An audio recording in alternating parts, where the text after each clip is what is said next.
네, 2년 전 재보궐선거 때 윤 대통령의 개입으로 공천 원칙까지 바뀌었다는 의혹이 제기되자 당시 공천 책임자였던 국민의힘 윤상현 의원은 허황한 소설이라고 일축했습니다.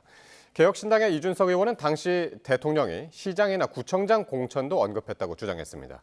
김다연 기자가 보도합니다. 국민의힘 공천관리위원회가 김영선 전 의원 전략 공천을 발표한 건 지난 2022년 5월 10일입니다. 하루 전 명태균 씨는 당시 당선인 신분이던 윤석열 대통령과 통화를 합니다. 당 대표였던 이준석 의원이 명 씨에게 전략 공천이 아닌 다른 후보랑 경쟁하는 경선으로 가는 분위기라고 전하면서 이 같은 통화가 이뤄진 거로 분석됩니다.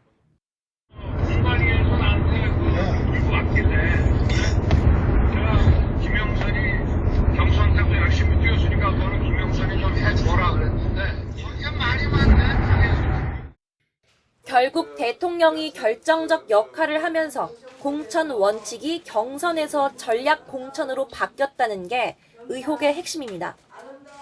이에 당시 공천관리위원장이었던 윤상현 의원은 애초에 경선하기로 결정했던 적이 없다고 반박하며 공천과 관련해선 대통령 부부와 소통한 적이 없다고 거듭 목소리를 높였습니다. 경선에서 전략 공천으로 변했다, 바뀌어졌다.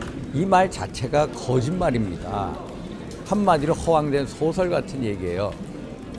경선으로 정해진 적이 한 번도 없습니다. 명 씨와 소통했던 이 의원도 대통령이 힘써주는 상황이라면 본인한테도 얘기가 들릴 텐데 그런 분위기가 아니라서 당의 기류를 전달해준 거란 설명을 내놨습니다. 명태균 사장이 본인이 대통령에게 이야기해가지고 이렇게 공천을 받는 것처럼 알고 있어서 잘못 알고 있는 것 같아서 전달해준 정도라고 생각하시면 됩니다. 이 의원은 그러나 이번 일을 계기로 과거 기록들을 찾아보니 대통령이 2년 전 지방선거 때 특정 시장이나 구청장의 공천을 요구한 내용이 있었다는 추가 의혹을 제기했습니다. 이어 수사 핵심은 대통령의 공천 개입 여부라면서도 폭로 정치를 하려는 건 아니라고 선을 그었습니다. 대통령께서 어느 도당위원장이 이준석이 말을 안 듣는다고 대통령에게 읍소해가지고 저한테 특정 시장 공천을 어떻게 해달라고 하신 적도 있고. 다만 본인이 명 씨로부터 무상 여론조사를 받았다는 의혹은 강하게 부인했는데 제보자 강혜경 씨 측은 7차례 공짜로 조사를 해줬다고 재반박에 나섰습니다.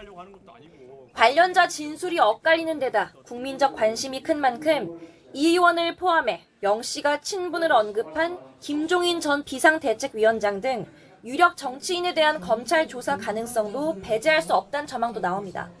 YTN 김다연입니다.